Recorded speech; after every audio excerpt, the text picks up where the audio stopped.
Welcome to a special summer bonus episode of the Food Professor Podcast, recorded live in our on-site podcasting studio at the SIAL Food Innovation Show in Toronto. Over 3 great days in May, Sylvain and I met dozens of food innovators and thought leaders. These are their stories. I'm sure you will enjoy hearing these incredible interviews as much as we enjoy hosting the conversations. Stay tuned for Season 4 of the Food Professor Podcast, Canada's top food industry and Canadian-produced independent management podcast, when we return live on the mic Thursday, September 21st. All right, Jopy and Gail, welcome to the Food Professor Podcast. How are you doing today, Gail? Let's start with you. Thank you. I'm so happy to be here. It's exciting. Well, I'm very excited to be able to say, because I have kids who are in their 20s and they talk about the tea, the gossip. But today, the tea, you would know this with your daughters. Yeah. But we're here to actually talk about the beverage, and we're very excited. So let's start with a little bit about you, because you're here talking about tea. That's right. And who are you, and what do you do for a living, Gail? Okay, well, I am Gail Gastelou. I publish the Tea House Times. I've been doing this for 20 years. 20 years. This year's 20 years. It's so exciting. The thing that's different about me versus some other magazine or media or publication company is that my focus is tea 24/7. My passion is to, and my drive is to help tea industry stay alive and to connect businesses and consumers in the industry to ensure that there's always something new, something innovative, some new way of understanding something to make it better. And even after 20 years, there are some people who don't understand that tea is Camellia sinensis versus what an infused beverage or an herb may be, right, or the differences in caffeine and things like that. So it's my purpose to educate and continue to educate, whether it's the business side or the consumer side, for better understanding and better profitability in tea. Beverage programs, whether it's a cafe, a coffee shop, a restaurant, a hotel, anyone, to do better and to understand that you really could have a profit center in tea. So I've been publishing for 20 years, the Tea House Times, and it's in print or digitally. And in addition to that, I have an online trade show, tea trade show, and also all types of education that I do around the world at different types of trade shows. Again, just for the purpose of keeping tea alive. So 20 years, what changes have you seen in 20 years from when you started to now with the tea market? What are the things that are new compared to 20 years ago? What's different? People are starting to understand it. I think after 20 years, they're starting to understand it's not just what Grandma said. Like, you still get people who will say, oh yeah, I have tea when I'm not feeling so great. Grandma told me to have some, know. Where younger people are now... It's not just a drink for old people. Yeah, no. And actually, I'm hearing from mixologists and bartenders in hotels and restaurants that they're actually profiting less on booze these days because people coming in and they're understanding that the health and wellness are important to them now, particularly after the pandemic, and people wanting to take better care of themselves. So tea really is booming right now because of that, whether it's in-home consumption or out of the home. So yes, and innovation and fun and things like boba tea or matcha, or adding tea as an ingredient to cuisine, to any type, replace any liquid with tea of some sort, like lapsang souchong is smoky. So you can add that to something to give that more savory nuance to it. There's so many different ways. Yeah. Now, so it's cool. It's cool and trendy. When you and I were talking off mic and we were talking about what do you want to talk about, you said, I can bring with me an expert. Birendra, who are you? And talk about what you do. You got the most interesting job. I want to hear all about it. Oh my gosh. Okay. Thanks for having me here today. So hi, my name's Birendra Jopy Perera, and I'm from Sri Lanka. People call me a tea expert. What I am actually is a tea taster and tea blender. And, I guess you could call it an expert, but yeah. Sure. So what I do is I've been in the tea trade for 21 years, and I'm part of a 40-year-old family-owned brand, of which I'm family. Mm-hmm. It is an interesting job in that we deal with tea in every aspect of what it is. Not just a beverage, not just a commodity, but a specialized product. And we mainly, as a brand, which is Mlesna, what we do is we have high-end tea products. Yeah, it's all almost bespoke in its nature. Mm-hmm. In some respects, it totally is bespoke, but in some, it's more generic. But this is what we want the world to understand, that it's not just a generic product not just a commodity anymore. It's reaching out into lives, it's changing things, it's a health product, it's a lifestyle product. It's, I mean, just like Gail was saying, it used to be grandma's thing, yeah, but it's not anymore. It's become very much a youth culture thing. It's also become very much part of socializing, a part of being healthy, and it's in everybody's life, I would say, today. And there isn't a person who doesn't know what tea is in the world. I mean, it's not, a misconception in any nature that, it is the second most drunk beverage on the planet, first being water. Sure. I mean, that takes some people by surprise, but then when you sit back and think of it, it doesn't. But I'm really curious about your trade craft. So take us through an average day or your process. I heard some crazy numbers about how much tea you might taste, take us into your world. All right, so basically, where I come from, which is Sri Lanka, I mean, many would know that it's a tea-producing nation and one of the bigger players in the tea world. So, just to give you a rough background, and I'll try and take you through it very quickly. There's approximately 750 tea factories in Sri Lanka. It's a small place, but there's a lot of tea growing there. 650. 750, exactly. And this 750 produce approximately 350 million kilos of tea per year, of which 99% of it gets exported. Yeah. Okay. And here's the thing where Sri Lankan tea defines itself from the rest of the planet. We have 7 different agroclimatic regions which produce completely different teas, one to the other. They are based on elevation, growing conditions, soil conditions, growing periods. All of this has a huge impact on what we do. And these 350 million kilos of tea get sold every week in a public tea auction. There's only 2 weeks in the year where it does not happen. So there's 50 tea auctions in a 52-week year. And the approximate amount of tea that's sold, I know it's mind-boggling, isn't it? Approximate amount of tea that gets sold every week is anywhere between 5.5 to 9.5 million kilos of tea, which is dispersed in 48 hours. It's done through a public auction system because there is no faster way to do it, 1. 2, it's a 150-year-old system which was put in place to give fair price to the tea garden and the tea garden owner. So in effect, fair trade was alive way back then, even before it came into being a label. And it is the fastest way to disperse it. Also, so how it works is even, let's just say for the sake of an argument, I own my own tea gardens. I cannot take all of my product direct to be sold. I can only take 10% of it direct. The rest of the 90% has to go to the public tea auction. I have to bid against my competitor and buy it there because it gets a fair price then, yeah? Right. Yeah. So to do this every week, so you asked me what happens typically in my day. We are tasting and grading tea every day to select what's best for our customers all the time. And this means in a 5-day working week, we have, anywhere between 11 and 13,000 samples that we have to go through. And this is done 2 weeks prior to the auction because you cannot leave it for the last moment, right? So at first, we leaf grade it on site, yeah? And depending on leaf size. And this is what we talk about when we talk about grades. This is selected, and then we brew what's selected from that to really taste it and pick out what's better and what's not good, yeah? What's not good goes out, what's better stays. Okay. And then we give it a price depending on the previous week's market conditions. And then we sit down with these catalogs 2 days a week and we buy all those teas. Now, this used to be a public physical auction up until the pandemic. Yeah. And this happened the same way it did for 150 years. Yeah. And then we were stuck with the system. No one could go out, right? We still had to sell the tea. It was just piling up. Exactly. And in a 2 to 3 week period, they transformed it into the first largest online auction on the planet. So the same quantum still gets sold in 2 days in the same way. Wow. And it is dispersed. If it's not, it makes it later. Can you give us a sense of, in terms of money, transactions? Yes, certainly. So it's anywhere between 25 to 30, $35 million transaction in 48 hours. Wow. All online now. All online now, all through the same auction system. And it's still online today? It is online today. So today is Thursday. It would have ended yesterday. Tuesday and Wednesday every week, unless it's a really short week where we pile it into one day. Okay. And that's very difficult.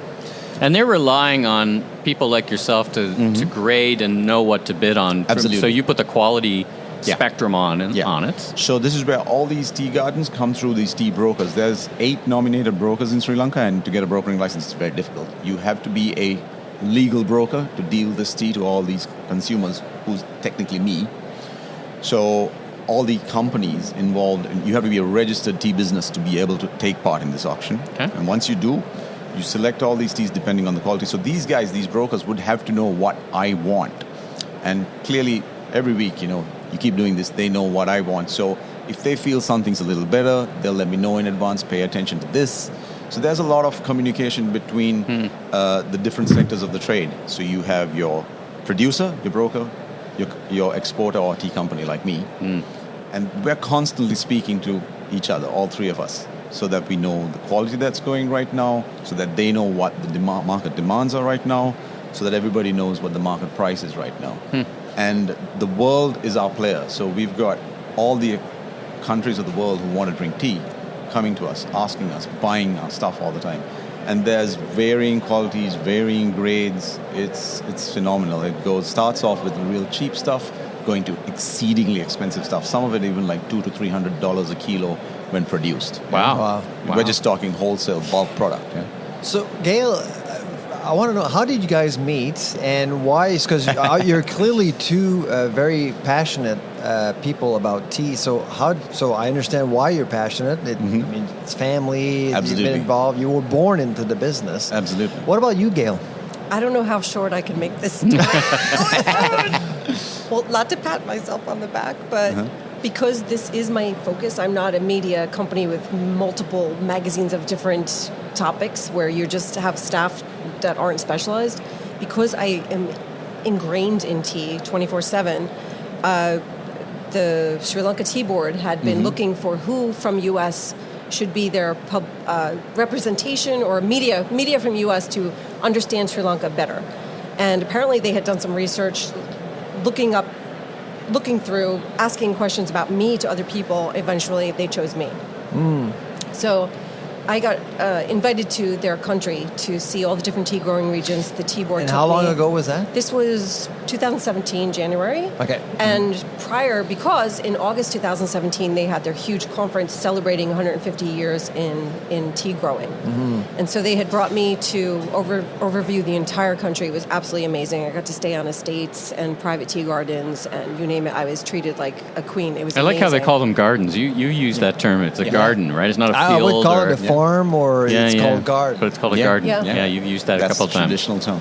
But just absolutely gorgeous. And the feeling of people, and like going back in colonial times, being treated the way I was treated, staying inside a bungalow on an estate, was just amazing. I mean, I could go on for hours about that. But anyway, they treated me so well. I saw everything. I worked so hard for them, took so many pictures. I even published a book after I left there. That's how impressed I was by everything. About tea, about Ceylon tea, particularly. Wow. What's the name of the book? Ceylon Tea, Barefoot in Sri Lanka. And I call it barefoot because when I first got there, I remember running across the street barefoot because we were going into some holy place and we needed to be barefoot. So that was the very start of my trip. And from there, there's actually a lot of pictures in the book of my feet because I wanted to. I'm feeling the ground. You're grounded to a new place and you're feeling the passion of this country that is so full of tea. Anyway, so I want to thank the Tea Board for getting me there and immersing me into it. And that's how I met Jopy, but also in other ways, we ran into each other. I ran into his brother one day at a trade show, I'm walking by the Sri Lankan pavilion at some other trade show another time, and he says, "Hey, we just got your email," and I'm like, "Who are you? Where are you from?" And it's Jopy and his brother, and they're from Sri Lanka. And then I get to Sri Lanka thanks to the Tea Board, and I have no idea of the agenda. They brought me to his company. Because again, they are such big players and they are so involved in every type of organization, every committee, every association. Yeah. Your company has such roots, Mlesna Tea does. And so also they were at SIAL one other year, and I'm supposed to be using exhibitors to be additional assistants in the Inspired Drink section. So he just became our professional, taster and preferred tea partner. Preferred tea partner, exactly, because he follows through, and it was great. That's how we knew each other. And I'm sorry that was so long. But I want to know why you're so passionate about tea in the first place. You've been involved in the business for a long time now. What started it all? That starts as a child, I have to say. Really? My grandma, she would have a cute little tea set, and my sister and I would sit and have tea. And it might, and there may not have been tea in there because maybe we weren't willing to have the tea. It might have been lemonade, or it was grandma's way, which was way more milk than tea. It was not. I couldn't even consider that must be it tea. Jopy. That must be an abomination to you when you hear that. Oh, somewhat. Yeah, it's a very anglicized way of having tea. I know. When I was growing up, I'd have tea was in the house, and I'd have it with milk. And of course, the tea we were having was kind of dust in a bag tea, right? Just terrible stuff. But when I first tried real tea, as you would know it, it was like a whole different experience. Yeah, absolutely. And this is what it is. It's all about choice, right? This is what gives meaning to, that's not my cup of tea. Yeah, because everybody has individual choice. And I meet a lot of people in what I do, and often I come across people who say, I'm not a tea drinker. I prefer coffee, or I'm into herbs, or I don't drink hot beverages. And I always tell them, no, that's not true. You don't know it yet, but you are a tea drinker. It's just you haven't found your cup of tea yet. Yeah. Oh, I love because that. Because the choice is so much. That's right. And the varieties and possibilities are just limitless. So, sorry. So, just for the record, what's the proper way of drinking tea? Again, a multifaceted question. Okay. Yeah? So. It's not with an abundance of milk. I get that. Yeah. So, but even that can be one cup of tea, because within my own family, so I've got kids, right? And these 3 kids, they all drink tea, obviously. But one to the other, it's serious variety. So the youngest guy likes it just how you said it. Very milky, fairly strong. How young can you be to drink tea? Very young. I would say, other than being an infant, you're fine. Toddler age onward, you're safe. As long as it's good tea, good clean tea, you're safe. Okay. For little kids, under the age of 15, I would say, unless, there's any other health issue, which tea, rarely causes any allergies. I don't think it does. Caffeine, if it's a question, tea is quite a low caffeine product. Yeah. But, and if you brew it lighter, it's probably better. The only thing I would say to little kids is don't consume tea with your food, because it does, scientific experiments have found out that it does inhibit the absorption of iron into your bloodstream if consumed with food. If you consume it after, once you've ingested your food, if you consume it after, you're fine. It's just with the food. So don't drink it whilst eating. Yeah? Right. But then there's a lot of arguments to say, hey, hang on, why don't we look at the old ways of consuming tea, especially if you go back into China and all that. They always have tea with their meals. Yeah. I guess it's a little different in green teas, because I'm talking predominantly about black teas. Yeah. Right. Because Sri Lanka mainly produces black tea. But hey, to come back to the question, with kids, probably safer not to have it with the food, but after food, fine. Hey, go ahead, because it's not an unsafe drink at all. Mm-hmm. But to give it the whole variety angle again, to go back to what I was saying, the youngest takes it with milk. The one in the middle, she'll turn it into almost a cocktail. She'll use a cocktail shaker, have an iced drink out of it, mix it in milk, throw in some fruits, and you've got a whole cocktail versus mocktail kind of thing going there. Right. Yeah. While the eldest is a purist. She'll brew it slowly, add a little milk, have it, or depending on the time of day, she's even drinking green tea. Yeah, fantastic. So it's variety. It's hey, they say variety is the spice of life, right? Yeah. All right. Well, listen. Last question for you. How's the show been for you? Like it's a lot of effort to come to a show. It is a lot of effort, a lot of traveling, a lot of not organizing. just investment in money, but investment in your time and effort. Time and effort, exactly. And good show for you. Good investment in your time. Very good show from that angle. So Inspire Drink has been very, very good for us being in a show like this. Mm-hmm. It's exposure of not just our brand, of our product, of our nation. Yeah. Tea House Times and Gail have been very instrumental in this, in pulling this whole thing together. It's a great partnership by the sounds of it. Yeah. And developing Inspire Drink as a program has been actually Gail's thing. And it has, since I've been involved with it from the start, I've seen it transform into something of a beverage hub now. Not just tea anymore, but obviously tea has been the base introduction there. So to answer your question, the show has been good for me in that respect. Right. It's taken tea out there to people who want to learn about it. It's brought our brand into the limelight. It's given people a new, sophisticated angle on a very old product. I tell you, it did that for me at the last show. That's where my journey started. So Absolutely. So I want you to take us home and Well, thank our actually, guests. I want to ask Gail. So, what's next for you? With SIAL, what's next? What are next steps for you? Oh my goodness, there's so much that people don't even know that I'm involved in. But tea is good for you, healthy inside out, right? So I did mention to you on the side a little bit for a second there that I'm also involved because of my family and some other businesses that they own into the beauty industry, personal care, skincare, cosmetics. And so that is really another angle for tea is, it's healthy inside, but it's also good for your skin topically. And there are a lot of products already that are including Camellia sinensis as an ingredient. So for me, it's understanding and helping other people understand and be educated in every way that Camellia sinensis can be beneficial to your body. That's great. So what I've learned, Michael, from this conversation is that tea time is anytime. Absolutely. Any age, anytime. That's great. Absolutely. Well, thank you so much for joining us today. Thank you for having us. On the Food Professor podcast, and I wish you all the best. Thank you. Thank you, guys. Take care. All right. If you like what you heard, please follow us on Apple, Spotify, your favorite podcast platform so you can catch up with all our great interviews, including celebrity chef, restaurateur, and entrepreneur, Chuck Hughes. These summer SIAL bonus episodes of the show will be released every Thursday, and be sure to tell all your friends and colleagues in the food service, grocery, and restaurant industry all about us. I'm Sylvain Charlebois, the food professor, author of 8 books, and senior director of the Agri-Food Analytics Lab at Dalhousie University. And I'm Michael LeBlanc, consumer retail growth consultant, keynote speaker, and producer and host of a series of retail trade podcasts, including this one. You can learn more about me on LinkedIn. Have a safe summer, everyone. Bon été tout le monde.